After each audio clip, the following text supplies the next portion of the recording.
মনে রাখবেন, সব জায়গাতে পরিশ্রম করে যদি সফলতা আসতো তাহলে বনের রাজা গাধাই হতো। কিছু বুঝতে পারছেন ভাষাটা? সব জায়গাতে পরিশ্রম করলে যদি সফলতা আসতো তাহলে বনের রাজা কে হতো? গাধাই হতো, সিংহ হতো না। জ্ঞানী গুণী বুদ্ধিজীবী মানুষ। চলো না কি বাবা, চলো আর বেশ কিছু কথা আসবে প্রাসঙ্গিক আলোচনা। তো চলো। আল্লাহ বললেন, নবী তুমি বলো, হুয়াল্লাহু আহাদ, সে আল্লাহ হলেন একক। 2 নাম্বার, আল্লাহুস সামাদ, আল্লাহ হলেন অমুখপেক্ষী। আল্লাহ কারোর মুখপেক্ষী নন, সারা পৃথিবী তার মুখপেক্ষী। 3 নাম্বার, লাম ইয়ালিদ ওয়া লাম ইউলাদ, আল্লাহ কাউকে জন্ম দেয়নি, আল্লাহ কেউ জন্ম দেয়নি। 4 number, it is very very important, ওয়ালাম ইয়াকুল লাহু কুফুয়ান আহাদ, আল্লাহর সমকক্ষ কেউ হয়ই নেই। এই হলো আল্লাহর 4টে পরিচয়। আচ্ছা বাপেরা, এই সূরাটি আপনাদের অনেকের মুখস্থ নেই, বলুন না একটু কথা বলুন। তা আমি আবার বললাম কেন? 4টে পয়েন্ট। 1 নাম্বার, এটাই যে আল্লাহর পরিচয়, এটা বলে দিলাম। 2 নাম্বার, বাংলায় ট্রান্সলেট করে বলে দিলাম। 3 নাম্বার, এই 4টে বাক্য থেকে 4টে ধর্ম বেরিয়েছে, ইসলাম, মুশরিক, ইহুদি, খ্রিস্টান। 4 নাম্বার পয়েন্ট বললাম কেন? বিশ্বনবী মুহাম্মদ সাল্লাল্লাহু আলাইহি ওয়াসাল্লাম বলেছেন, কোন ব্যক্তি যদি পৃথিবীতে সূরা ইখলাস, কুল হুয়াল্লাহ সূরা 3 বার পড়ে, কবার 3 বার যদি পড়ে, ওই ব্যক্তির আমলনামায় 1 খতম কোরআন শরীফ পড়ার সওয়াব আল্লাহ লিখে দেবে। এমনি বললাম না, ওই সূরার এত ব্যাপক গভীরতা আছে, কল্পনা করতে পারবেন না। ছোট্ট করে একটা কথা বলে দিই আপনাদের। পশ্চিম বাংলার একটা জেলা আছে, হাওড়া জেলা, নাম শুনেছেন? হাওড়া জেলা, ওখানে একটা বাগনান বলে একটা থানা আছে, নাম শুনেছেন? বাগনান কলেজ আমি গিয়েছিলাম, ম্যাক্সিমাম কলেজগুলোতে যাই। তো বাগনান কলেজে নিয়ে গিয়েছিল, পরপর কয়েকবার গিয়েছি। প্রফেসর, প্রিন্সিপাল সাহেব খুব ভালোবাসেন আমাকে। উনি ছেলেদেরকে বলেন, উনি একজন নন মুসলিম নন, কিন্তু উনি প্রিন্সিপাল সাহেব, উনি ছাত্রদেরকে বলে তোরা ওই লোকটাকে নিয়ে। তো গিয়েছি, স্টুডেন্টরা সব আছে আর প্রফেসররা এবং প্রিন্সিপাল সাহেব আছেন স্টেজেই। তা আমি প্রথমে একটা প্রশ্ন করেছি যে, স্নেহের ছাত্রছাত্রীরা, আজ আমি তোমাদের একটি প্রশ্ন করব। বক্তব্য শুরু কি, একটা মুসলিম আর অমুসলিমের পার্থক্য কতটুকু? একটা মুসলিম আর অমুসলিমের পার্থক্য কতটুকু? তখন একটা স্টুডেন্ট দাঁড়িয়ে বলল, স্যার আমি বলবো। বললাম বলো। বলছে, স্যার মুসলিম তার গালে দাড়ি থাকবে, অমুসলিম তার গালে দাড়ি থাকবে না। আমি বললাম এটা ঠিক 100% উত্তরটা হলো না। বলছে কেন স্যার? তা আমি বললাম, দেখো আমার গালে কি দাড়ি দেখতে পাচ্ছ? এই গ্রেট পোটার রবীন্দ্রনাথ ঠাকুরের গালের দাড়িটা আমার দাড়ির থেকে অনেক বড় দাড়ি ছিল। ব্যারিস্টার উমেশচন্দ্র বন্দ্যোপাধ্যায়, সুরেন্দ্রনাথ বন্দ্যোপাধ্যায়, সক্রেটিসের গালে দাড়ি ছিল, রামকৃষ্ণ পরমহংসদেবের গালে দাড়ি আছে, গালে দাড়ি ছিল, আশারাম বাবুর গালেও দাড়ি আছে, রামদেবের গালেও দাড়ি আছে, মুসলমান নয়। তখন আরেকটা স্টুডেন্ট বলল, স্যার আমি বলবো। বললাম বলো। বলে, স্যার মুসলিমটার মাথায় টুপি থাকবে, অমুসলিমটার মাথায় টুপি থাকবে না। আমি বললাম এটাও ঠিক হলো না। বলছে কেন? বললাম দেখো আমার মাথায় কি টুপি দেখতে পাচ্ছ? এ গ্রেট ন্যাশনাল হিরো যিনি বলেছিলেন give me blood I shall give you freedom, Netaji Subhash Chandra Bose, যিনি বলেছিলেন তোরা আমাকে রক্ত দে আমি তোদের স্বাধীনতা দেব, তারও মাথায় টুপি ছিল। পণ্ডিত জওহরলাল নেহরু মাথায় টুপি দিতেন, আন্না হাজারও মাথায় টুপি দিত, পাঞ্জাবিরাও পাগড়ি পরে। তখন আরেকটা স্টুডেন্ট বলে, স্যার আমি একটা গুড পয়েন্ট পেয়েছি। কি বলো? সকলের সামনে, স্যার মুসলিমটার মুসলমানই হবে, অমুসলিমটার হবে না। ও যেটা ধারণা এসেছে। আমি বললাম এটাও ঠিক হলো না। বলছে কেন স্যার এটাও হলো না? বললাম না শোনেন, আচ্ছা আমরা জেনে নিই এই আচ্ছা কি স্যার আপনারা কি বলেন, মুসলমানি বলেন না খাতনা বলেন, কোনটা? মুসলমানি। আচ্ছা যাই হোক, পুরুষ দিকে আগার চামড়া কাটা একটাই ধরে। তো এই মুসলমানি আর খাতনা কে সর্বপ্রথম করেছিল চলুন দেখি। এটা কিন্তু মুহাম্মদ নবীর সুন্নত নয়। আমরা তো অনেক ব্যক্তি অনেক কি করি, বক্তা অনেক ভাইরা অনেক বলেন সব সুন্নত মুহাম্মদ সাল্লাল্লাহু আলাইহি ওয়াসাল্লামকে দিয়ে চালিয়ে দেয়, কিন্তু এটা মুহাম্মদ নবীর সুন্নত নয়। সব সুন্নত মুহাম্মদ সাল্লাল্লাহু আলাইহি ওয়াসাল্লামের নয়। মনে রাখবেন, এক একটা নবীর এক একটা সুন্নত আছে, আমরা তো জানি না কোনটা কোন নবীর সুন্নাত। চল আমি আজকে বেশ কিছু পার্থক্য করে দেব। সর্বপ্রথম পুরুষ লিঙ্গের আগার চামড়া কেটে যিনি বাদ দিয়েছিলেন, 82 বছর বয়সে জঙ্গলে কুল দিয়ে নিজে নিজে আল্লাহ, ইব্রাহিম খলিলুল্লাহ। এটা ইব্রাহিম নবীর সুন্নাত। তো ইব্রাহিম নবীর সুন্নাত আমাদের দেহের মধ্যে অনেকগুলো আছে, অনেকগুলো সুন্নাত ইব্রাহিম নবীর সুন্নাত। দেখবেন বলে দিচ্ছি, দেখেন বাবা আমার মাথার চুলটা ছোট না বড়? বলেন এটা কথা বলেন আপনারা। ছোট। এই পুরুষরা মাথার চুল ছোট করে, এটা মোহাম্মদ নবীর সুন্নত নয়, এটা ইব্রাহিম নবীর সুন্নাহ। কুল্লি করা, কুল্লি বোঝেন তো ভাষা? কুল্লি করা মোহাম্মদ নবীর সুন্নত নয়, ওটা ইব্রাহিম নবীর সুন্নাহ। গোপ রাখা ইব্রাহিম নবীর সুন্নাহ। দাড়ি রাখা ইব্রাহিম নবীর সুন্নাহ। শুধু তাই নয়, বগলের লোম, নাভির নিচের লোম 40 দিনের মধ্যে পরিষ্কার করতে হবে, এটা ইব্রাহিম নবীর সুন্নাহ, মোহাম্মদ নবীর সুন্নত নয়। শুনে নিন, হাত আর পায়ের নখ কাটা ইব্রাহিম নবীর সুন্নাত, মোহাম্মদ নবীর সুন্নত এটা নয়। চলুন, পেশাব পায়খানা ফিরে পানি ব্যবহার করেন, এটা ইব্রাহিম নবীর সুন্নাত। আবার দেখেন, নাভির নিচে থেকে নিয়ে হাঁটুর নিচে পর্যন্ত 70 টাকা ইব্রাহিম নবীর সুন্নাত। শুধু তাই নয়, আরো দেখেন, ওযু করতে গিয়ে হাত মুখ 3 বার করে ধৌত করেন, ইব্রাহিম নবীর সুন্নাত। নামাজ পড়তে গিয়ে রুকুতে গিয়ে সুবহান রাব্বিয়াল আযীম বলেন 3 বার, ইব্রাহিম নবীর সুন্নাত। সাজদায় গিয়ে সুবহান রাব্বিয়াল আলা বলেন, ইব্রাহিম নবীর সুন্নাত। শুধু তাই নয়, হাজিরা হজ করতে গিয়ে দেখবেন একটা তালবিয়া পড়ে, লাব্বাইক আল্লাহুম্মা লাব্বাইক লা শারীকা লাক লাব্বাইক, বলে না বাবা? এটা মোহাম্মদ নবীর সুন্নাত না, এটা হলো ইব্রাহিম খলিলুল্লাহর সুন্নাত। আরো দেখেন, আমি এখানে এলাম, আস্তে মাস্টার সাহেবের বাড়িতে আমাকে করলেন কি, অতিথি আপ্যায়ন করাচ্ছিলেন, এটা খান ওটা খান ইত্যাদি ইত্যাদি। এই মেহমানদারি করানোটা মোহাম্মদ নবীর সুন্নাত নয়, এটা ইব্রাহিম খলিলুল্লাহর সুন্নাত। পৃথিবীতে একজন নবী ছিলেন যিনি বিনা মেহমানে কোনোদিন খেতেন না, তিনি হলেন হযরত ইব্রাহিম খলিলুল্লাহ। আপনি কি ভাবছেন, ভাবতে পেরেছেন? আমি এই জন্য প্রায় গতকালকে একটা লেকচার ছিল বারুইপুরে, এই সোনারপুরে, বেশ শিক্ষিত এলাকায়, সব এডুকেটেড পারসন গুলো ছিল, দেখলাম। তো সেখানে একটা আলোচনা করছিলাম যে আমরা মুসলিম, কোন মুসলিম? তো একজন বলল সুন্নি মুসলিম। তাই বললাম, ভাই আপনাকে কেউ যদি জিজ্ঞাসা করে আপনি কোন মুসলিম, আপনি খালি বলবেন আমি হানিফ মুসলমান। কি বললাম? হানাফি নয়, হানাফিটা আলাদা জিনিস। হানাফি, শাফি, মালিকি, হাম্বলি, এটা মাযহাবপন্থী। হানাফি, শাফি, মালিকি, হাম্বলি 4 ইমামের 4টে মত, এটা নয়। হানিফ মুসলমান, হানিফ শুনলে চমকে যাবেন, হানিফ, আমি একজন হানিফ মুসলমান, দ্বীন হানিফ শুনলে চমকে যাবে। এই প্রথম শুনলেন নাকি বাবা? হ্যাঁ, একটু খুলে বলে দিচ্ছি, শুনে নিন, ক্লিয়ার হয়ে যাবে।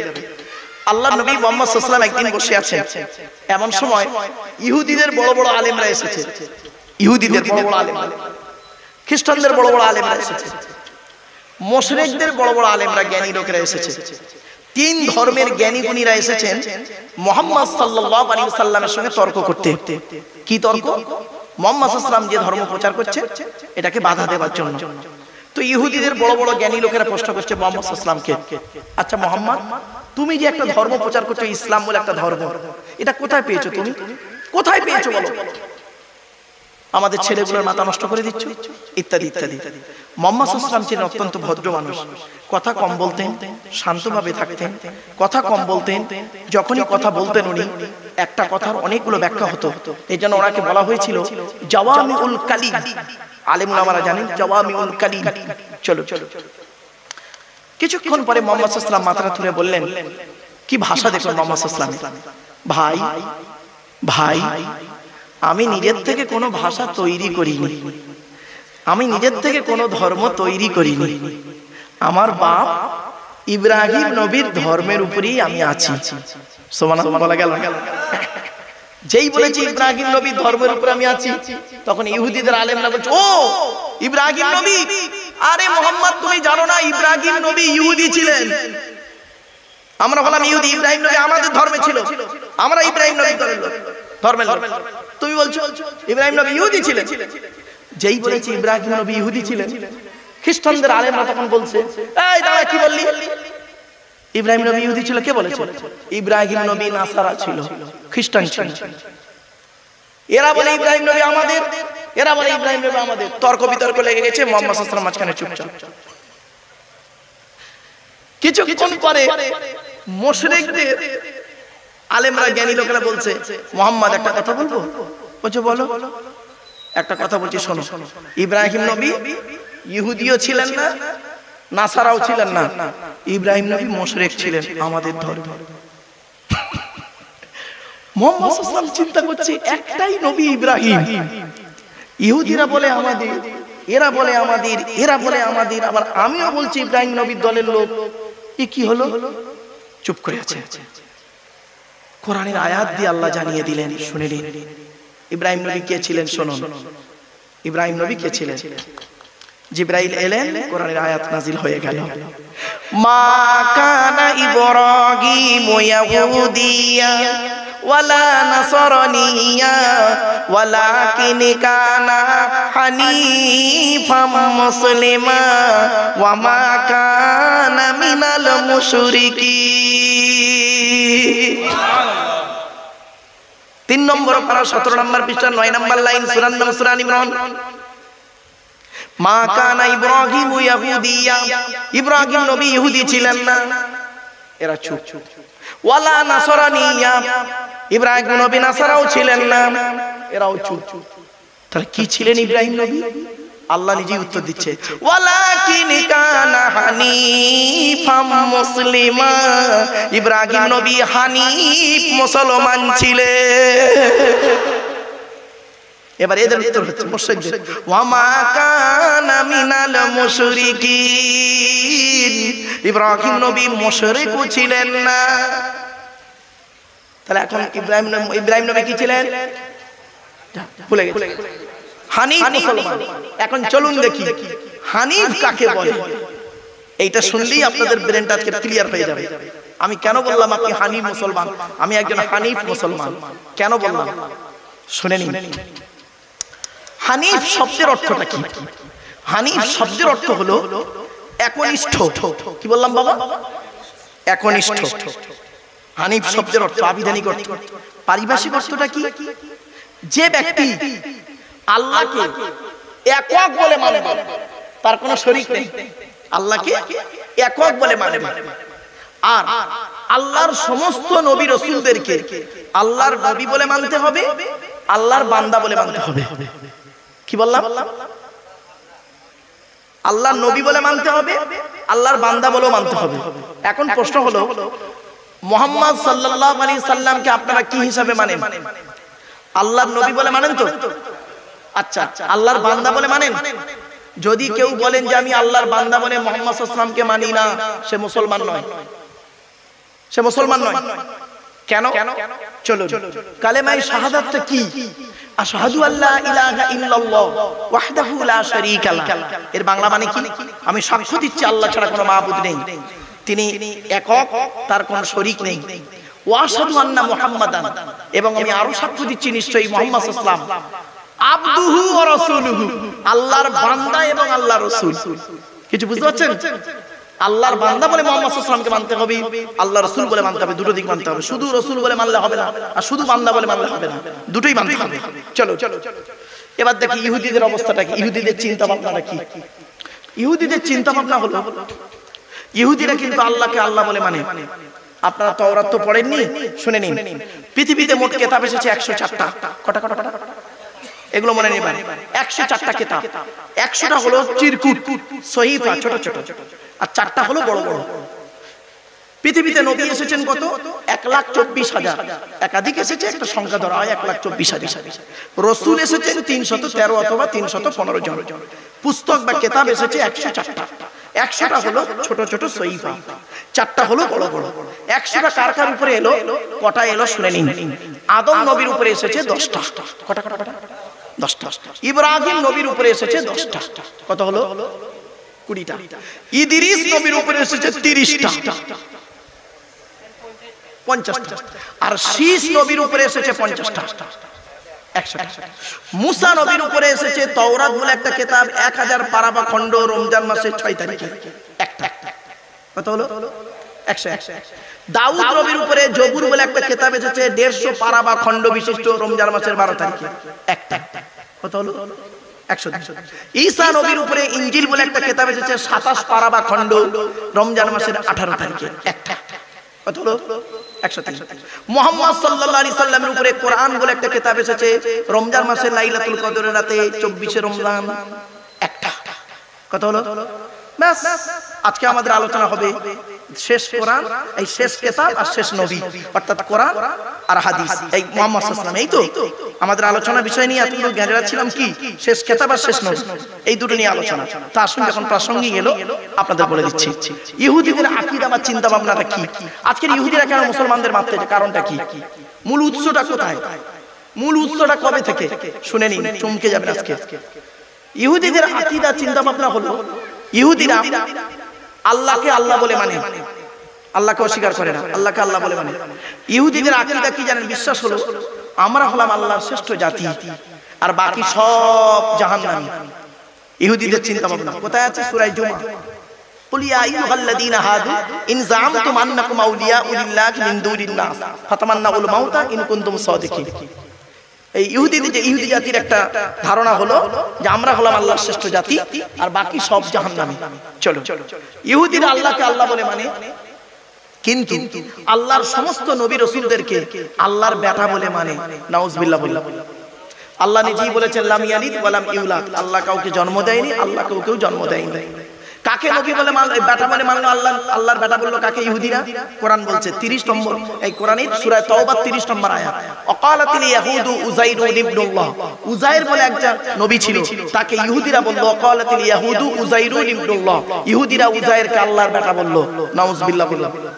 আর হানিফ হতে গেলে কি লাগবে? আল্লাহকে একক বলে মানতে হবে, আল্লাহর সমস্ত নবী রাসূলদেরকে আল্লাহর নবী বান্দা বলে মানতে হবে। সুতরাং ওরা আল্লাহকে আল্লাহ বলে মানলো, কিন্তু আল্লাহর নবীদেরকে আল্লাহর বেটা বলল। হানিফ মুসলমান থেকে বাদ।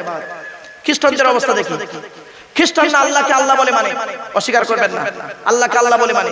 এরা আবার 3 দলে বিভক্ত, সালিসুনি সালাসা, কোরআনে আছে সালিসুনি সালাসা, 3 দলে বিভক্ত। এক দল বলল ঈসা নিজেই আল্লাহ, নাউজুবিল্লাহ বলল। আর একদল বলল ঈসা আল্লাহ নয়, ঈসা আল্লাহর বেটা, নাউজুবিল্লাহ। আর একদল বলল না, ঈসা আল্লাহও নয়, আল্লাহর বেটাও নয়, আল্লাহর বান্দা এবং আল্লাহর রাসূল। এরাই হলো অরিজিনাল ঈসাই। এদের সঙ্গে আমাদের কুরবানি করা যায়। এরা যদি কোনো জিনিস কুরবানি করে দেয় আমাদের খাওয়া যায়, আমরা যদি কুরবানি করে দিই ওদের খাওয়া যায়। ওদের মেয়েদের সঙ্গে আমাদের বিয়ে দেওয়া যায়, আমাদের মেয়েদের সঙ্গে ওদের বিয়ে দেওয়া যায়। এই আকীদায় যারা ছিল, এই আকীদার লোক ছিল মাত্র পৃথিবীতে 12 জন। কত কত কত 12 জন ছিল মোট এই আকীদা বিশ্বাস। চলো, তাহলে খ্রিস্টানরা কি করলো? আল্লাহকে আল্লাহ বলে মানলো, আল্লাহর সমস্ত নবী রাসূলদেরকে আল্লাহর বেটা বলে মানলো, ঈসা নবীকে আল্লাহর বেটা বললো, মারিয়ামকে আল্লাহর স্ত্রী বললো। নাউজুবিল্লাহ। তাহলে ওরাও হানিফ মুসলমান নয়। আসছে মুশরিকদের অবস্থা। মুশরিকরা বলে আল্লাহু সাষ্টাং, আল্লাহু পূর্ণাম ব্রহ্মাম, আল্লাহই শ্রেষ্ঠ, আল্লাহই পরিপূর্ণ। আরেকটা জিনিস বিশ্বাস করে আল্লাহ একা সব কাজ করতে পারে না, অন্যান্যরা মিলে, সকলে মিলে আল্লাহ কাজটা করে। এরা বলে শিরিক। শিরিক শব্দের অর্থটা কি? শিরিক শব্দের অর্থ হলো তুলনা করা, আর আবিধানিক অর্থ তুলনা করা, আর পারিভাষিক অর্থ হলো আল্লাহর সঙ্গে কোনো ব্যক্তি বা বস্তুর তুলনা করার নাম হলো শিরিক। আল্লাহ কোরআনে বলেছেন ইন্নাল্লাহা লা ইয়াগফিরু আন ইউশরাকা বিহি ওয়া ইয়াগফিরু মা দুনা যালিকা লিমান ইয়াশা। আল্লাহ পাক সকলের গুনাহ মাফ করলে করতে পারেন, কিন্তু শিরককারীর গুনাহ আল্লাহ মাফ করবেন না। তাহলে ওরাও হানিফ মুসলমান নয়। তাহলে আমাদের আকীদাটা কি, আমাদের চিন্তা ভাবনা কি দেখি? আমরা আল্লাহকে একক বলে মানি, কুল হুয়াল্লাহু আহাদ। আর মুহাম্মদ সাল্লাল্লাহু আলাইহি ওয়াসাল্লামকে কি বলে মানি? আশহাদু আন্না মুহাম্মাদান আবদুহু ওয়া রাসূলুহু। মুহাম্মদ সাল্লাল্লাহু আলাইহি ওয়াসাল্লাম আল্লাহর রাসূল এবং আল্লাহর বান্দা।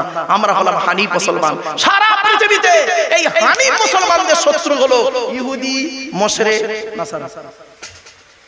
কি বুঝতে পারছেন না? বুঝতে পারেন? আমরা তো ফিলিস্তিনে খালি পড়ে আছি। এর আসল তথ্যটা জানতে হবে কোথায়।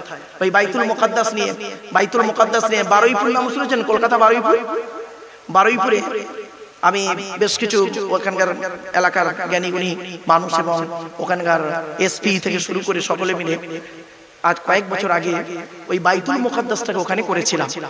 বাইতুল মুকাদ্দাস, তোরা আমাকে বললো স্যার বাইতুল মুকাদ্দাস করবো, আমরা তো জানি না কিভাবে কি হলো না হলো। আমি হেল্প করবো ইনশাআল্লাহ, চিন্তা নেই। তোরা করলো কি বাইতুল মুকাদ্দাস করলো, যা ছিল বাইতুল মুকাদ্দাসের সেন্টার, ওখান থেকে নিয়ে সব কিছু তৈরি করলো। 12ইপুরে কলেজ, অমৃতলাল কলেজ মাঠ করার পরে আমি ওখানে শেষ দিন 10 দিন ধরে প্রোগ্রামটা হয়েছিল। শেষ দিন আমি 4.5 ঘন্টার উপরে বক্তব্য রেখেছিলাম শুধু অনলি বাইতুল মুকাদ্দাস শব্দটা সম্পর্কে। মসজিদটা কোথা থেকে এলো, কে তৈরি করলো, আবার কে ভাঙলো, কে এলো, বক্তা নাসর থেকে শুরু করে একটা একটা করে হিস্টোরিক্যাল ম্যাটার তুলে ধরেছিলাম। তো আজকে কেন এই জায়গায় আমরা দাঁড়িয়েছি? একমাত্র শত্রু হলো এই হানিফ মুসলমানদের শত্রু হলো ইহুদি, নাসারা, মুশরিক। এটাই হলো মূল সূত্র। আর আমাদের আকীদা কি? আমাদের আকীদা হলো আল্লাহ হলেন একক, আল্লাহ রাসূল মুহাম্মদ সাল্লাল্লাহু আলাইহি ওয়াসাল্লাম আল্লাহর রাসূল এবং আল্লাহর বান্দা। চলো, এরপরে আল্লাহ বলছেন বান্দা আমি তোদের সৃষ্টি করেছি। কিভাবে আমাদের সৃষ্টি করেছেন আল্লাহ দেখি। আল্লাহর আলোচনায় চলছে এখন, নবীর আলোচনায় যায়নি। অসুবিধা হচ্ছে না বাবা? অসুবিধা হচ্ছে আপনাদের? শেষ করে দেবো বাবা? হ্যাঁ বাবা, আসলে কি জানেন, এই আলোচনাগুলো করতে গেলে 3 ঘন্টা 3.5 ঘন্টা হলে মোটামুটি একটা সংক্ষিপ্ত ভাবে মানুষকে বোঝানো যায় বিভিন্ন দিকের কথা। তো দেখলো, চলেন এবার আসছি আল্লাহ আমাদের কিভাবে সৃষ্টি করলেন। চলো আমি একটা প্রশ্ন করছি আপনাদের, আমাদের সৃষ্টিকর্তার নাম কি? জোরে বলো। আমরা মাথা নত করবো কার কাছে? কেন কেন মাথা নত করবো? তিনি কি দিয়েছেন আমাদের? চলো হিউম্যান বডি নিয়ে এবং বাস্তবটাকে দুই একটা উদাহরণ তুলে দিই। হাতে টাইম নেই, যেহেতু ঘড়ি দেখার দুই একটা শুরু করেছেন তো মানে সন্দেহ হচ্ছে। কেন কি জানেন, দাঁতু চুমে হাসে না কাঁদে বোঝা যায় না। রাগ করবেন না, মোটামুটি একটা আইডিয়া আছে তো, এক্সপেরিয়েন্স তো থাকে। চলো আমরা মাথা নত করবো কার কাছে? আল্লাহ নিজেই বলছে। কেন মাথা নত করবি আমার কাছে? আল্লাহুল্লাযী খালাকাকুম মিন দুফিন সুম্মা জাআলা মিন বা'দি দুফিন কুওয়াতান সুম্মা জাআলা মিন বা'দি কুওয়াতিন দুফান ওয়া শাইবা ইয়াখলুকু মা ইয়াশা ওয়া হুয়াল আলীমুল কাদির। 21 নম্বর পারা 9 নম্বর পৃষ্ঠার 8 নম্বর লাইন, সূরার নাম সূরা রুমের মধ্যে আল্লাহ জানিয়ে দিলেন কোন আল্লাহর কাছে তোরা মাথা নত করবি? যে আল্লাহ মায়ের পেটের ভিতর থেকে দুর্বল করে তোদের তৈরি করেছে, দুর্বল শরীরটাকে আস্তে আস্তে ক্ষমতা দান করেছে, ক্ষমতাবান শরীরটাকে আস্তে আস্তে ওই ক্ষমতাকে কেড়ে নিয়ে তোর বুড়ো বানিয়ে দিয়েছে।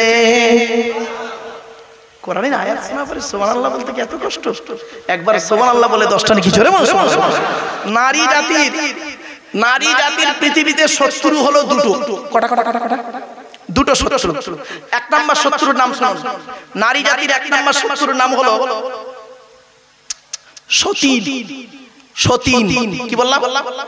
সতীন হলো নারী জাতির চরম শত্রু। কিরকম শত্রু দেখবেন, নারীদের বুদ্ধি দেখুন, নারীদের বুদ্ধি কিরকম। নারী জাতির সতীন কিরকম শত্রু দেখুন, বুদ্ধি নারীর কিরকম দেখুন। স্বামী মরে যায় যাক, সতীন তো বিধবা হলো, ও নিজে যে বিধবা হয়ে গেছে খেয়াল। চলে নারী জাতির আরেকটা শত্রুর নাম বলছি, শুনে নিন। এটা কোন থানা ভাই? হাসনাবাদ। নারী জাতির আরেকটা শত্রুর নাম হলো ননদ। ননদ কাকে বলে? স্বামীর বোন ননদ। এই জন্য আপনাদের বলে যাচ্ছি বাবা, বোনকে যখন কিছু দেবেন, ছোলা চিনি জামা কাপড় টাকা পয়সা দেবেন, বউকে না যাইনে দেওয়াটাই উত্তম। আর এ বোকারা বউ পাগলা বিবির গোলা, বোনকে একটা শাড়ি দিচ্ছে বউকে জানিয়ে, জানো সোনা এইটা বোনকে দিচ্ছি, ওর কলিজা ফেটে যাবে। ঠিক না বেটি? বাস্তবটাই বললাম। আচ্ছা শোনেন, রাগ করবেন না কেউ। কেনই বা আপনি আপনার বইয়ের অনুমতি নেবেন না? আপনার বইয়ের অনুমতি আপনাকে নিতেই হবে আপনাকে। কেন নেবেন? মনে আছে বাসর রাতে, ফুলসজ্জার রাতে, গভীর রাতে যখন বইয়ের ঘরে ঢুকেছিলেন, মাথা হেঁট করে মনে মনে কি বলেছিলেন? 50,000 টাকা ইয়াম্মা গাড়ি 5 ভরি সোনার বিনিময়ে আজ থেকে তোমার বাপের কেনা চাকর গোলাম হইয়া গেলাম। তুমি যাহাই বলিবে তাহাই শুনিব। গন্ডগোল যদি করি মানিতে দ্বিধাবোধ করিবে না। তোমার বিরুদ্ধে যদি কোনোদিন কোনো গন্ডগোল করিয়া থাকি, হাসনাবাদ থানায় কেস দিয়া, বধূ নির্যাতন কেস দিয়া, আমার বাপ আর মাকে জেল খাটাইয়া লকবে ঢুকাইয়া আমার খেলা দিবে। হয়েছে বাবা? অসুবিধা হচ্ছে আপনাদের? আর একটু হবে না, বন্ধ করে দেবো? কে বলেছে মুরব্বীদের মুখে হাসি ফুটে গেছে? চলে আমি একটু মাঝে মাঝে একটু হাসি চলে কথা বলি। কেন জানেন? আমি দেখেছি আগে এগুলো বলতাম না, এই লাস্টে চ্যাংড়া যুবক ছেলেগুলো এইসব শুনলে খুব মজা পায়, আর শ্রোতা একদম চনমানে ভাব এসে যায়। চলেন বাবা, রাগ করবেন না, চলুন। এবার আসছি, আপনার আমার বাড়িতে মা বোনেরা শুনে নিন, আপনার আমার বাড়িতে কয় শ্রেণীর মেয়ে আছে বলতে পারেন? 4 শ্রেণীর মেয়ে। কয় শ্রেণী? কে? মা, বোন, মেয়ে, বউ। ঠিক না বেটি? মা, বোন, মেয়ে, বউ। এখন এই 4 শ্রেণীর মেয়ে ছেলে জান্নাতি না জাহান্নামী কি করে আপনারা বুঝবেন? বলুন। আল্লাহর নবীর কয়েকটা হাদিস বলছি, এই হাদিসগুলো শুনে নিন। শোনার পরেই এখানে বসে বুঝতে পারবেন, আমার মা জাহান্নামী মেয়ে, আমার বোন জাহান্নামী মেয়ে, আমার স্ত্রী জাহান্নামী মেয়ে, আমার মেয়ে জাহান্নামী নারী। কটা হাদিস বলছি শুনুন। আল্লাহর নবী বললেন ওই সমস্ত মেয়েরা হবে জাহান্নামী যে মেয়ে ছেলে তার স্বামীর সঙ্গে যখন কথা বলে মেজাজ দিয়ে কথা বলে, কর্কশ ভাষায় যে নারী তার স্বামীর সঙ্গে কথা বলে, ওই নারী যত নামাজ পড়ুক, রোজা রাখুক, হজ করুক, ওই নারী হলো জাহান্নামী নারী। আজ বাড়িতে গিয়ে দেখবেন আপনার মা যদি আপনার বাপের সঙ্গে মেজাজ দিয়ে কথা বলে, আপনার দায়িত্ব হলো মাকে বোঝানো, মা তুমি বলো না, আব্বার সঙ্গে খারাপ কথা বলো না, মেজাজ দিয়ে কথা বলে তোমার ইমানটা নষ্ট করো না। আপনার বোন যদি বোনাইয়ের সঙ্গে দুলাভাইয়ের সঙ্গে মেজাজ দিয়ে কথা বলে, আপনার দায়িত্ব, আপনি মানুষের চামড়া ভাই হয়ে যদি থাকেন, মানুষের চামড়া ভাই যদি হয়ে থাকেন, তাহলে আপনি বলবেন বোনকে হাঁকার মেরে, স্বামীর সঙ্গে কিভাবে কথা বলতে হয় জানিস না? আপনার মেয়ে যদি এরকম কাজ করে, জামাইয়ের সঙ্গে মেজাজ দিয়ে কথা বলে, আপনি যদি সত্যিকারের মানুষের চামড়া বাপ হয়ে থাকেন, মানুষের চামড়া বাপ যদি হয়ে থাকেন, নিজের মেয়েকে বলবেন এই স্বামীর সঙ্গে কিভাবে কথা বলতে হয় জানিস না? সেটা করেন না। আরো কি করেন, মেয়ের পক্ষ নিয়ে স্বামী জামাইয়ের বিরুদ্ধে হাসনাবাদ থানায় বধূ নির্যাতন কেস করেছে। লজ্জা করে না আপনাকে? ভাববেন বাড়ি থেকে, আমার বক্তব্যগুলো বাড়ি থেকে চিন্তা করবেন। এক নাম্বার হলো ওই নারী জাহান্নামী যে নারী তার স্বামীর সঙ্গে কথা বলে, মেজাজ দিয়ে কথা বলে। দুই নাম্বার হলো ওই নারী জাহান্নামী যে নারী স্বামীর দুর্নাম বদনাম অন্যের কাছে করে বেড়ায়। তিন নাম্বার ওই নারী জাহান্নামী যে নারী স্বামী থাকা সত্ত্বেও অন্য ছেলের সঙ্গে পরকীয়ায় লিপ্ত হয়। চার নাম্বার হলো ওই নারী জাহান্নামী যে নারী স্বামীর পরিবারের সঙ্গে খারাপ আচরণ করে, স্বামীর পরিবারের সঙ্গে খারাপ আচরণ করে, অর্থাৎ স্বামীর বাপ, স্বামীর মা, স্বামীর ভাই, স্বামীর বোন, স্বামীর আত্মীয়ের সঙ্গে যে নারী খারাপ আচরণ করে, ও নারী যত নামাজ পড়ুক, রোজা রাখুক, হজ করুক, জাহান্নামী, জাহান্নামী, জাহান্নামী। অনেক মেয়ে ছেলে আছে দেখবেন স্বামীকে খুব ভক্তি শ্রদ্ধা করে, স্বামীর বাম্মার দেখতে পারেন। এরপরে আসছে ওই নারীর প্রতি আল্লাহর গজব যে নারী বিনা কারণে স্বামীর বিছানা ছেড়ে দিয়ে অন্য বিছানায় ঘুমায়, স্বামীর বিছানা ছেড়ে দিয়ে অন্য বিছানায় রাত কাটায়। এই ধরনের মেয়েদের বয়স হলো 45, 50, 60, 65 এইরকম বয়স। স্বামীর খবর রাখে না, ও নাতিকে নিয়ে কি করে, তাহাজ্জুদের নামাজ পড়ে, আর স্বামী খাচ্ছে কি, বুড়ো খাচ্ছে কি, মরছে, এ খবর ওর নেই, তো তাহাজ্জুদ কবুল হবে না। এরপরে আসছে ওই নারীর প্রতি আল্লাহর গজব যে নারী তার স্বামীকে বলে, যে নারী তার স্বামীকে বলে তোমার সঙ্গে বিয়ে হয়ে আমার জীবন নষ্ট হয়ে গেছে। অনেক মেয়ে ছেলে আছে বলে দেখবেন স্বামীকে, তোমার পাল্লায় পড়ে আমার জীবন নষ্ট হয়ে গেছে। আমার মতো মেয়ে বলে তুমি বেঁচে গেলে অন্য কেউ হলে বুঝতে পারতে, তোমার সঙ্গে বিয়ে হওয়ার আগে আমাকে কত মাস্টার, ডাক্তার, ইঞ্জিনিয়ার, প্রফেসর বিয়ে করতে এসেছিল, আমার বাপ ভালো মানুষ বলে ওখানে দেয়নি। এবার দেবে কি করে? তুই তো নকেলাস কম মাধ্যমিক পাস, তা তোকে বিয়ে দেবে? করবে? রাগ করবেন না ভাই, বাস্তবটাই বললাম, আমি ভাবি বলে বিয়ে করেছি, রাগ করবেন না। চলুন এগিয়ে যাচ্ছি। বাড়িতে গিয়ে ভাববেন এই অভ্যাসগুলো আপনার মা বোন মেয়ে বইয়ের মধ্যে আছে কিনা, যদি থাকে পরিবর্তন করবেন। মা বোনদের বলে যাচ্ছি, মায়েরা বোন এগুলো চেঞ্জ করুন। এরপরে আসছি, আল্লাহ পাক কোরআনে বললেন 1 নাম্বার মেয়েটি মুসলমান কিনা, 2 নাম্বার বিশ্বাসী মেয়ে কিনা, 3 নাম্বার কনিতাতে আনুগত্যশীল মেয়ে কিনা, 4 নাম্বার আবিদাতিন তাইবাতিন তওবাকারী মেয়ে কিনা, 4 নাম্বার 5 নাম্বার হলো আবিদাতিন ইবাদতকারী মেয়ে কিনা, মেয়েটি নামাজ পড়ে কিনা, মেয়েটার চরিত্র ঠিক আছে কিনা, 6 নাম্বার হলো সাইহাতিন আইসাইমাতিন রোজাদার মেয়ে কিনা। এই 6টা গুণ যে মেয়ের মধ্যে থাকবে, ওই মেয়েকে বউমা করবেন, আশা করা যায় দুনিয়াতে শান্তি সম্মান পাবেন, আখিরাতে জান্নাত পাবেন। বাস্তবটাই বলে যাচ্ছি, এই পৃথিবী শুরু হয়েছে একদিন, এই পৃথিবী ধ্বংস হবে একদিন, ঠিক না বেঠিক? এই পৃথিবী ধ্বংসের কিছু লক্ষণ আপনাদের বলে যাচ্ছে, একটু মিলিয়ে নিন। 1 নাম্বার নবী বললেন বিদ্যা সমাজ থেকে উঠে চলে যাবে। আজ দেখুন মাধ্যমিক, উচ্চ মাধ্যমিক, বিএ পাস, এমএ পাস, আলেম, হাফেজ, মাস্টার, ডাক্তার, ইঞ্জিনিয়ার, প্রফেসর বেড়ে গেল, বুড়ো বুড়ি বাম্মার অনেকে ভাতও দেয় না, খবরও দেয় না, ঠিক না বেঠিক? 2 নাম্বার হলো ওয়াইফসারু জিনা, পৃথিবী ধ্বংসের লক্ষণ হলো নবীজি বললেন ব্যভিচার বেড়ে যাবে। ঘরের ভেতরে এখন ব্যভিচার চলছে, ঘরের বাইরে এখন ব্যভিচার চলছে। 3 নাম্বার হলো ওয়াইফসারু শুরবুল খামার, মদ পান বেড়ে যাবে, মদের প্রভাব প্রসার বেড়ে যাবে। আজ দেখুন মদ খাওয়া কেমন চলছে। এরপরে নবীজি বললেন পৃথিবী ধ্বংসের লক্ষণ হলো সুদ খাওয়া বেড়ে যাবে, পাড়ায় পাড়ায় ঢুকে গেছে সুদ।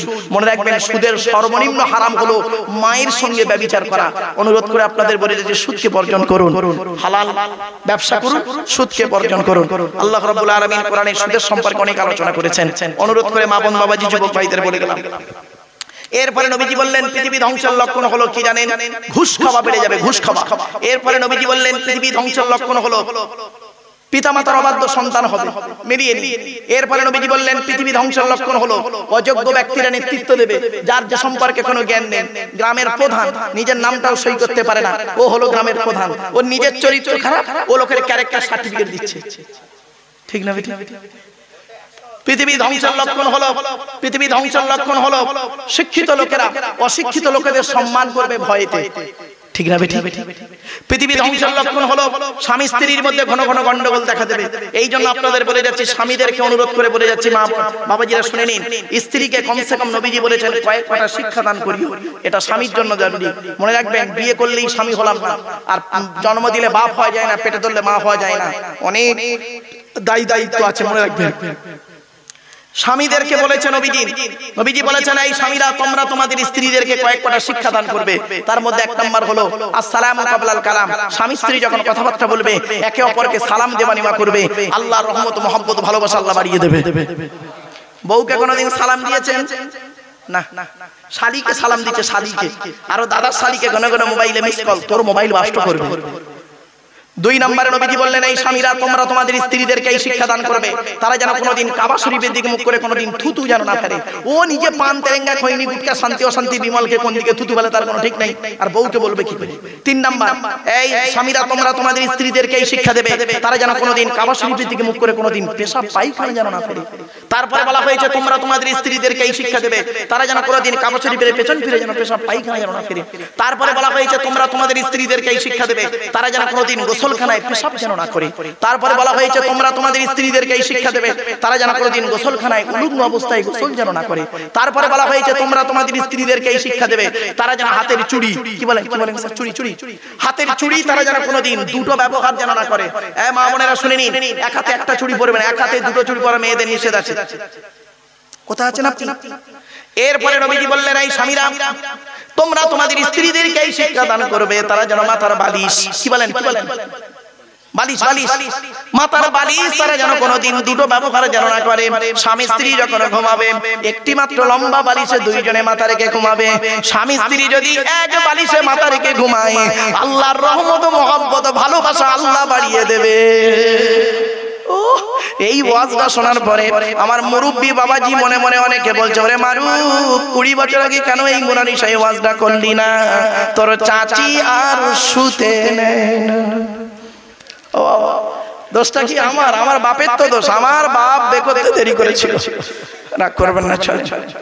এরপরে আসছি, নবীজি বললেন, এই স্বামীরা তোমরা যেমন খাবে স্ত্রীদের তেমন খাওয়াবে, তোমরা যেমন পরবে স্ত্রীদের তেমন পরাবে। তা বলে প্যান গেঞ্জি পরাতে চাইনি বাবা, ওটা বলিনি। এরপরে নবীজি বললেন, স্ত্রীর গালে প্রথম খাবার তুলে দেবে। রাসূল বলেছেন, কোন স্বামী যদি তার স্ত্রীর গালে প্রথম খাবার তুলে দেয়, সদকা পরিমাণ নেকি আল্লাহ পাক ওই স্বামীর আমলনামায় লিখে দেবে। বইয়ের গালে কোনোদিন তো খাবার তুলে দেননি। বিয়ের আগে 4 বছর প্রেম করেছে, রাগ করবেন না, বিয়ের আগে 4 বছর প্রেম করেছে, একটা রেস্টুরেন্টে গিয়ে 1 প্লেট চাউমিন প্রেমিক প্রেমিকা খাচ্ছে 4 ঘন্টা ধরে, মাল শেষ হয় না। আর বিয়ের পরে 1 বাসন ভাত 5 মিনিটে শেষ। এই মহব্বত। বিয়ে করে ভালোবাসা ভালো, ভালোবেসে বিয়ে করা ভালো নয়। একটা হারাম, একটা হালাল। বন্ধু তুমি ঠিক করে নাও কোন দিকে যাবে। শুধু তাই নয়, মেয়েদের একটা অভ্যাস হলো কি জানেন? স্বামীকে খালি সন্দেহ করা, আর স্বামীকে সন্দেহ করে খালি তাবিজ করে। এ মনি সাহেবের কাছে তাবিজ, এর কাছে তাবিজ, ওর কাছে তাবিজ। বাস্তব কথা বলে যাচ্ছি, মা বোনদের বলে যাচ্ছি, একটা মারাত্মক তাবিজ শিখিয়ে যাচ্ছি। স্বামী স্ত্রী যখন ঘুমাবে একটি মাত্র লম্বা বালিশ ব্যবহার করবে, আর স্ত্রী যদি তার মাথার লম্বা চুলটা ওই বালিশের উপরে বিছায় দেয়, আর স্বামী যদি স্ত্রীর চুলের উপরে মাথা রেখে ঘুমায়, ওই স্বামী ওই মুহূর্তে জীবনে কোনোদিন অন্য কোনো মেয়ের কথা ওর মনেই আসবে না। এই ওয়াজটা শোনার পর আমার মা বোনরা মনে মনে বলছে, মারু ভাই তুই এবার বাড়ি যা, ওদের ঘরে আসতে দে, চুল গলায় জড়িয়ে গলায় দড়ি দে, মেরে তো ভাই যা পারিস কর বাবা, আমি চললুম বাবা।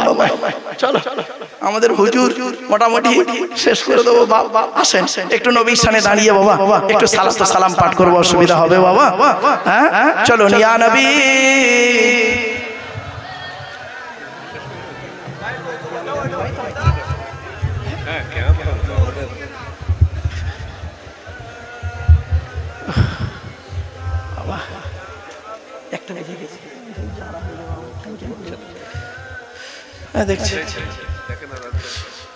দয়াময় আল্লাহ যিনি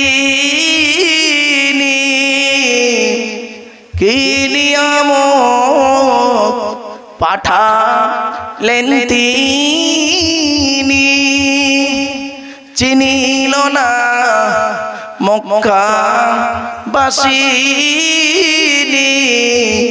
চিনিল বনের হরিণী। ইয়া নবী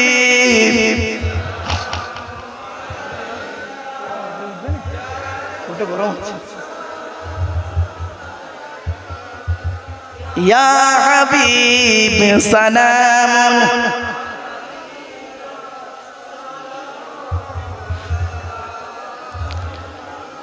জিবরাইল দিলেন যে আওয়াজ, খুলে গেল আসমানের দুয়ার। এসেছেন নবীদের সরদার, করিতে আল্লাহ রদিদার।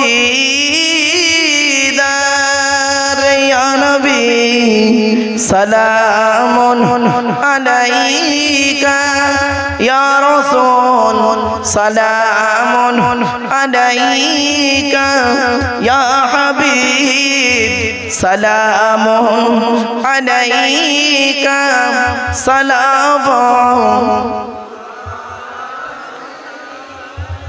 ইয়া নবী সালাম লাউ আমার, ইয়া রাসূল সালাম লাউ সবার, ইয়া হাবিব সালাম লাউ এই জানুসার।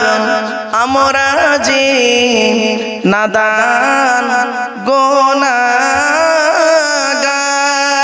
ইয়া নবী সালামুন আলাইকা, ইয়া রাসূল সালামুন আলাইকা, ইয়া হাবিব সালামুন আলাইকা, সালাওয়াতুল্লাহ আলাইকা।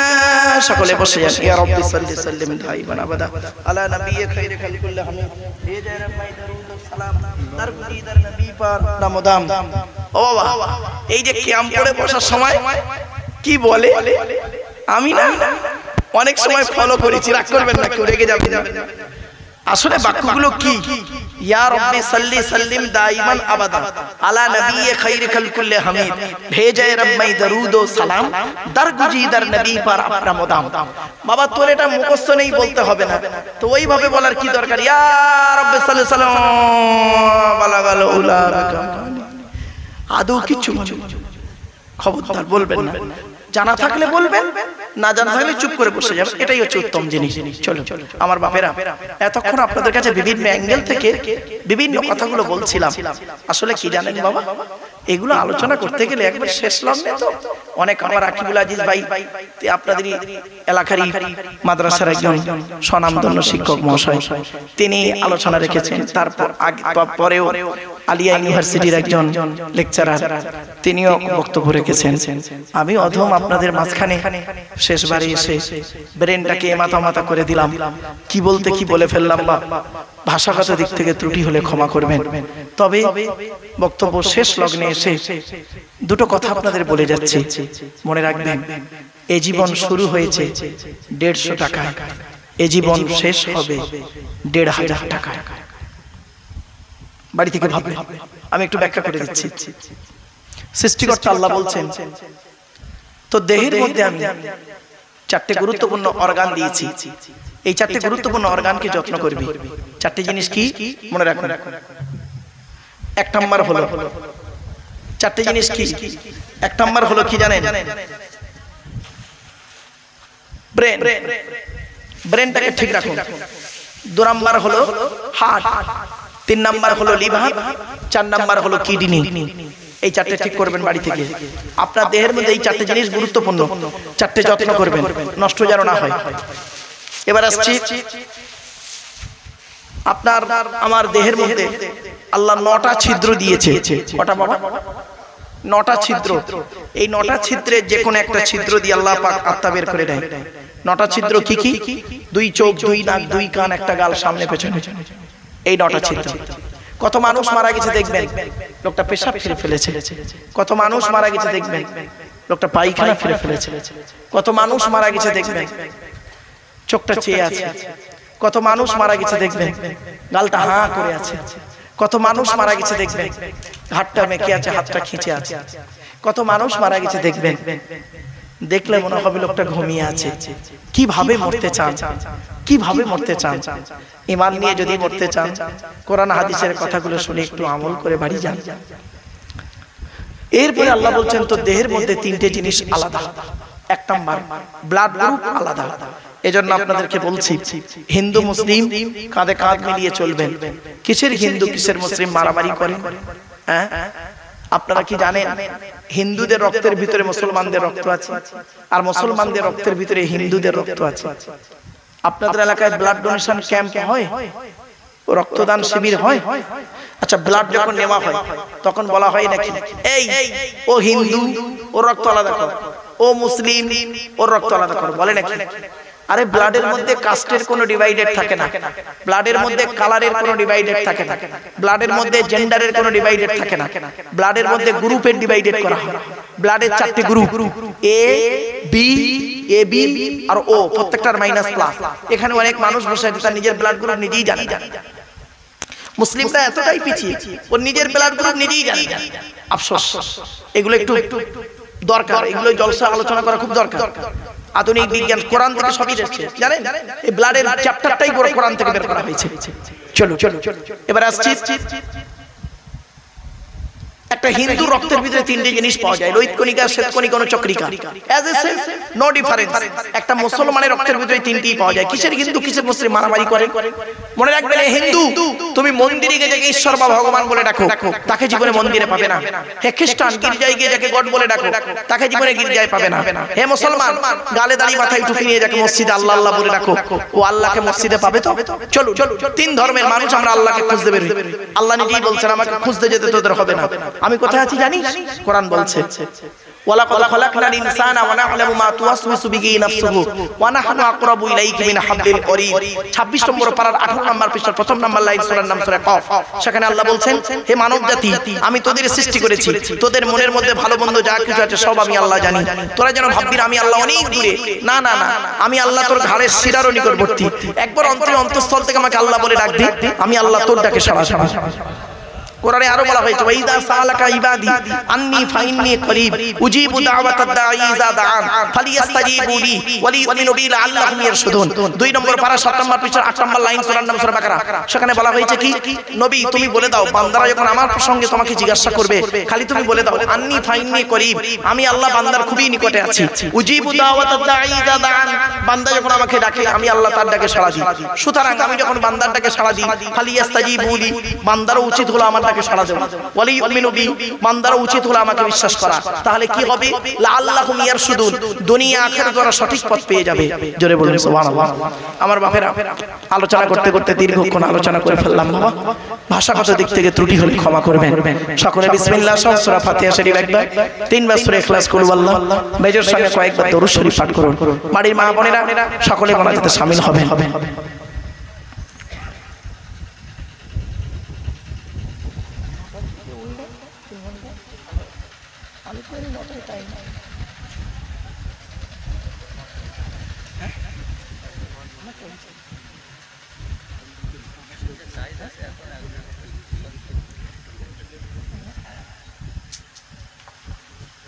ফেরেশতার মতো কেন কাতার দিয়ে বসে গেছে?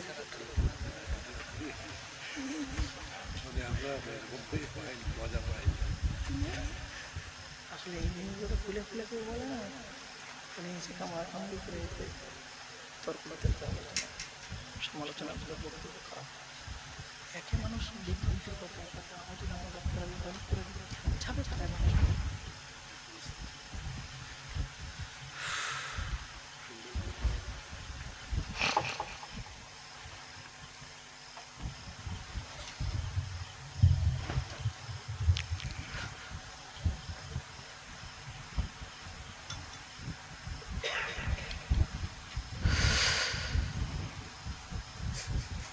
বাবা তোমাদের নাম কি বাবা?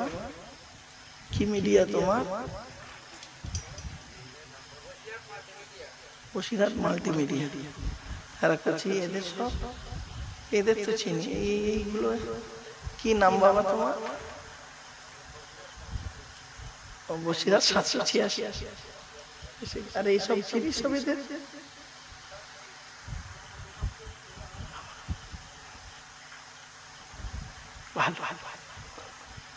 করছি উল্টো পাল্টা ছেড়ো না বাবা, বুঝলে বাবা? আমার হয়তো বক্তব্যের মধ্যে দু একটা স্ল্যাক ল্যাঙ্গুয়েজ ইউজ হয়ে গেছে, ওটাকে কেটে দেবে বাবা। এমন কিছু মানুষের কাছে এমন বার্তা দিও না যাতে করে মানুষ একে বিভ্রান্তির মধ্যে মানুষ পড়ে আছে, তার উপর আবার যদি বক্তব্যের মাধ্যমে বিভ্রান্তির মধ্যে পড়ে যায়, যাবে কোথায় মানুষগুলো? আমার বাপেরা, এতক্ষণ আলোচনা করলাম, ভাষাগত দিক থেকে ত্রুটি হলে ক্ষমা করবেন। ভালো থাকুন, সুস্থ থাকুন, মানুষকে ভালোবাসুন। মনে রাখবেন, এ জীবন শুরু হয়েছে আমাদের 150 টাকায়, এ জীবন শেষ হবে 1500 টাকায়। আমি এই বক্তব্যটা রেখেছিলাম আমার এক বন্ধু, কলেজের প্রফেসর। তো ওর খুব ইচ্ছা আমার সামনে বসে বক্তব্য শুনবে। একটা প্রফেসর লোক নিজে বসে বক্তব্য শুনছে, খারাপ লাগছে। ওকে বলছি, ভাই তুমি স্টেজে এসে বসে। বলে না, আমি আপনার মুখ দেখবো আর বসে শুনবো। তা প্লাস্টিকে বসে শুনছি।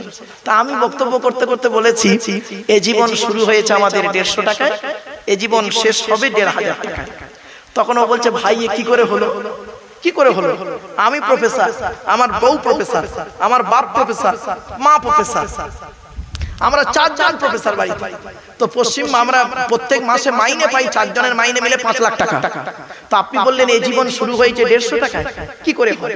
তো আমি তখন অতগুলো লোকের সামনে বলেছিলাম, বন্ধু বন্ধু যেদিন মায়ের পেট থেকে এসেছিলে সেদিন সব থেকে দামি কাপড়টা কে কিনে দিয়েছিল? তা বলছে আমার আব্বা। তা আমি বললাম কত দাম নিয়েছিল? বলছে 100 থেকে 150 টাকা। তা আমি বললাম কাপড়টা নিজে পরতে পেরেছিলে? বলছে না, অন্যই পরিয়ে দিয়েছিল। আমার আল্লাহ বলছে, আব্দুল্লাহ গিল মারুফ, তুই জীবনের প্রথম কাপড় পরলি, যার দাম 150 টাকা, নিজে পরতে পারলি না, অন্যই তোকে পরিয়ে দিল। আর জীবনের শেষ কাপড়, শেষ কাপড়, তার নাম কাফন, তার দাম 1500 টাকা। তুই নিজে পরতে পারবি না, অন্যই তোকে পরিয়ে দেবে। এ জীবন শুরু হলো 150 টাকায়, এ জীবন শেষ হবে 1500 টাকা। আর বাকি যা চোখ কান নাক হাত পা মুখ ব্রেন বিবেক বুদ্ধি দিয়ে গাড়ি বাড়ি বিল্ডিং টাকা পয়সা করেছি, ওই গীতার সারাংশ হয়ে গেছে। গীতার সারাংশ কি জানেন? যা হয়েছে তা ভালোই হয়েছে, যা হচ্ছে তা ভালোই হচ্ছে, যা হবে তা ভালোই হবে। কি হারিয়েছে তোমাদের? কাঁদছো? কি হারিয়েছে? কাঁদছো? ছেলে ভাত দেয় না কাঁদছো? স্বামী স্ত্রী ঝামেলা হয়েছে কাঁদছো? প্রেমিকার সঙ্গে কথা হয় না তাই কাঁদছো? ব্যবসায় লস হয়ে গেছে কাঁদছো? মনে রাখো, যা নিয়েছো এই পৃথিবী থেকেই নিয়েছো, যা দিয়েছো এই পৃথিবীতেই দিয়েছো। যেটা তোমার আজকের আছে, গতকাল সেটা অন্যের ছিল, আজ তোমার আছে। তুমি আজ মারা যাও, আগামী কাল সেটা অন্যের হয়ে যাবে। আমার কি ভাষা বুঝতে পারছেন বাবা? অনুরোধ করে বলে যাচ্ছি, বাড়ি থেকে ভাববেন, এই পৃথিবীতে আমরা যেদিন এসেছিলাম, প্রত্যেকের মায়ের পেট থেকে আসার পরে প্রত্যেকের নাম ছিল একটা। কটা নাম? একটাই নাম প্রত্যেকের। কি বলবো? শিশু, বেবি। এই যুবক ছেলেরা, যার প্রেমিকার নাম বেবি, সে আবার কিছু মনে করো না। যাই হোক, মানে ডাক্তাররা লেখে বেবি, বেবি লিখে ব্র্যাকেটে MF লেখে, মেল ফিমেল লিখে দেয়। এখন সেদিন এরকম বলেছি যে মায়ের পেট থেকে যখন এলাম, প্রত্যেকের ডাক্তাররা একটাই নাম দিল, বেবি। তো একটা ছেলে তার প্রেমিকার নাম বেবি, সঙ্গে সঙ্গে মোবাইলটা নিয়ে তার প্রেমিকাকে ফোন করে বলছে, দেখেছো হুজুর তোমার নাম বলছে মাইকি। ঝড়ে আম পড়ে, পীরের কেরামতি বাড়ি। না বাবা, বেবি, শিশু, প্রত্যেকের নাম ছিল শিশু। আর এই যেদিন আমরা মারা যাব, প্রত্যেকের একটাই নাম, লাশ। কি বললাম? জোরে বলুন। আগে চলে গেছে বাঁশ। বাঁশ দুরকম যায়, দুরকম বাঁশ। একটা বাঁশ যায় চাপা দেওয়ার জন্য, আর একটা বাঁশ যায় পেটাই দেওয়ার জন্য। ঠিক না বেটি? বাড়ি থেকে ভাববে, চোখ দুটো বন্ধ হয়ে গেলে সব শেষ। আজকের এই প্লাস্টিকের উপরে বসে আছেন না, কালকের মারা গেলে প্লাস্টিকের নিচে চলে যাবেন। পার্থক্য কি? উপর আর নিচে। নিচে যদি ভালো থাকতে চান, উপরে একটু ভালো থাকুন, ভালো কাজ করে যান। লোকের গোঁজা মেরে মেরে বেড়াবেন না, মানুষের উপকার করতে না পারলে ক্ষতি করতে যাবেন না। আল্লাহ ছাড় দেয়, ছেড়ে দেয় না। আল্লাহ ছাড় দেয়, ছেড়ে দেয় না। আমার বাপেরা, অনুরোধ করে আপনাদেরকে বলে যাচ্ছি, বাপ টু দি পয়েন্টের উপরে অনেক কথা বললাম।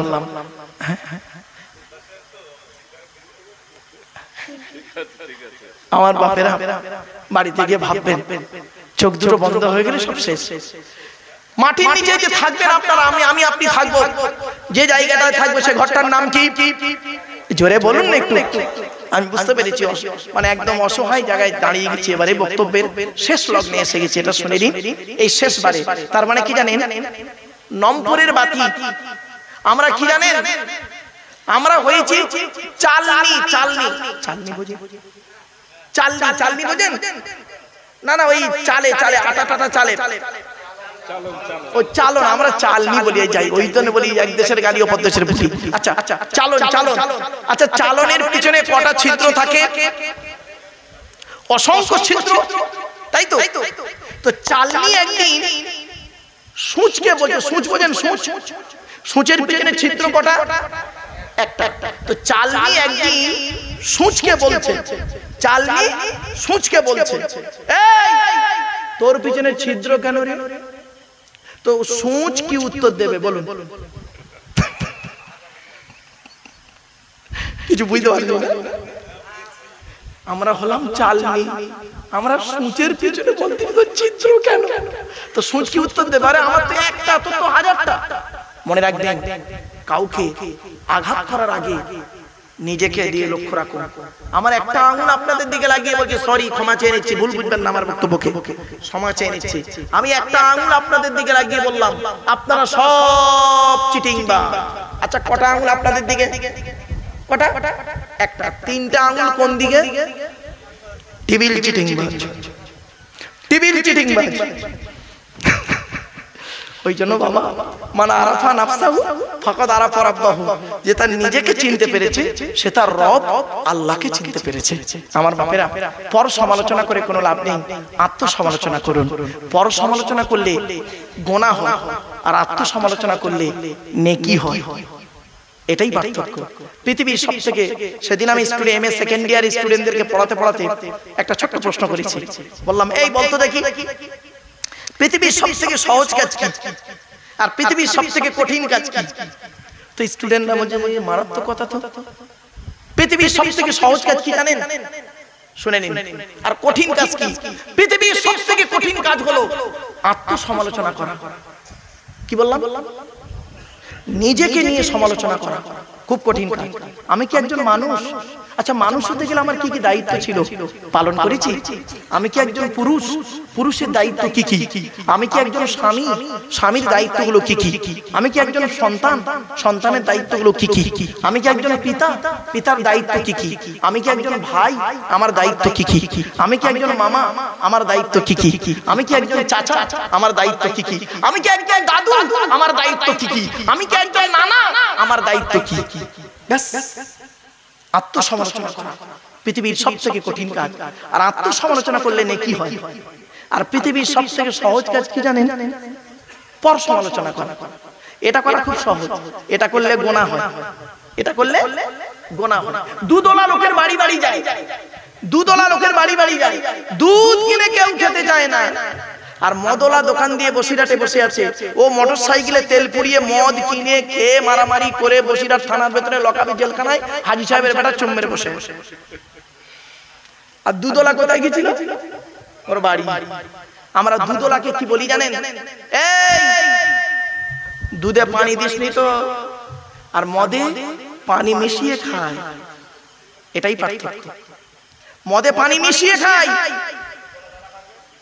শুধু তাই নয়, আমরা 100 টাকার চোরকে 100 টাকার চোরকে 100 টাকা চুরি করেছে 100 টাকার চোরকে গাছে বেঁধে মারি, আর 1000 কোটি টাকার চোরকে স্টেজে তুলে ফুলের তোড়া দিয়ে স্যালুট জানাই। কিছু বুঝতে পারছেন আমার বক্তব্য বাবা?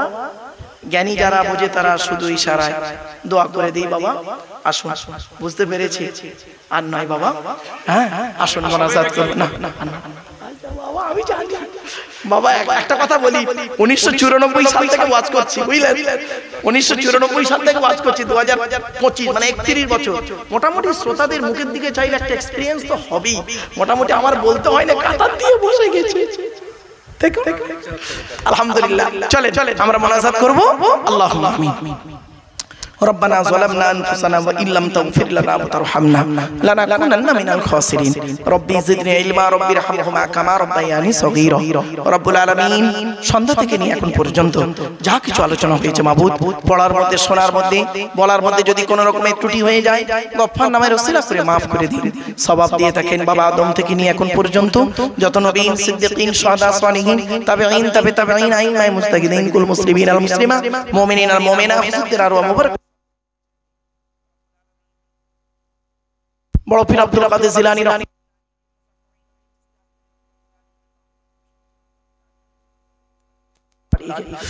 ফুরফুরা শরীফ দাদা হুজুর পীর কিবলা রাহমাতুল্লাহ আলাইহি, বড় হুজুর, মেজো হুজুর, সেজো হুজুর, নবাব হুজুর, ছোট হুজুর হোসেন বুখারী মেহদাতুল্লাহ চা শহীদ সুফি আব্দুল মুমিন আল্লামা রুহুল আমিন রাহমাতুল্লাহ আলাইহি, পীর মুরাদ আব্বাসী রাহমাতুল্লাহ আলাইহি, এমনি করে সামনে পিছনে ডাইনে বামে যত ওলি বান্দারা, মাকবুল মনজুর বান্দারা শুয়ে আছে সকলের আরওয়াহ মুবারক সওয়াবটুকু পৌঁছায় দিন। আল্লাহ আমাদের বাপ মা, ভাই বোন, দাদা দাদি, নানা নানি, খালা খালু, ফুফা ফুফু, মামা মামি, শ্বশুর শাশুড়ি, ছেলে মেয়ে, স্বামী স্ত্রী যারা কবরস্থ হয়ে আছে সকলের জিন্দেগির গুনাহকে মাফ করে দিন। যারা হায়াতে আছেন তাদের সেবা করার তৌফিক দান করুন। আল্লাহ আমাদের সকলের ঋণ থেকে মুক্তি করে দিন, কন্যাদায়কে দূর করে দিন, সুপাত্র মিলায় দিন। চাষাবাদ, রুজি রোজগার, ব্যবসা বাণিজ্যে, কাজ কারবারে বরকত দান করুন। হালালকে গ্রহণ করা, হারামকে বর্জন করার তৌফিক দান করুন। কাফিরদের মোকাবেলা ইসলামকে জয়ী করে দিন। ভাই ভাইয়ের মহব্বত, স্বামী স্ত্রীর মহব্বত, বাপ বেটার মহব্বত, পাড়া প্রতিবেশীর মহব্বত, ভক্তি শ্রদ্ধা সম্মান বজায় রাখার তৌফিক দান করুন।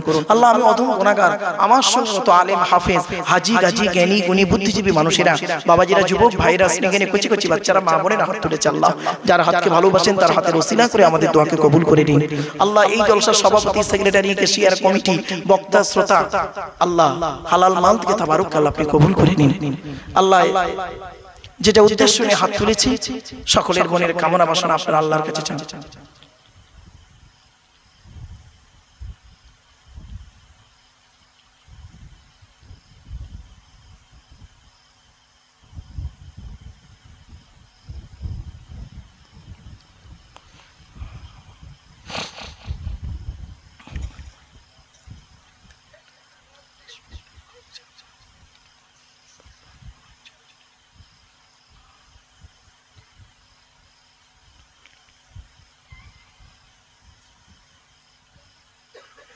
اللهم إني أعوذ بك من الهم والحزن وأعوذ بك من العجز والكسل وأعوذ بك من الجبن والبخل وأعوذ بك من غلبة الدين وقهر الرجال اللهم احفظنا من كل بلاء الدنيا وعذاب الآخرة اللهم وفقنا لا تحب العمل التي ترضاها ووفقنا على اتباع حبيبك سيد المرسلين ووفقنا على صيام شهر رمضان المبارك وصلاة التراويح مع تلاوة القرآن سبحان ربك رب العزة عما يصفون وسلام على المرسلين والحمد لله رب العالمين وجعل آخر كلامنا عند الموت لا إله إلا الله لا إله إلا الله لا إله إلا الله محمد رسول الله صلى الله عليه وسلم السلام عليكم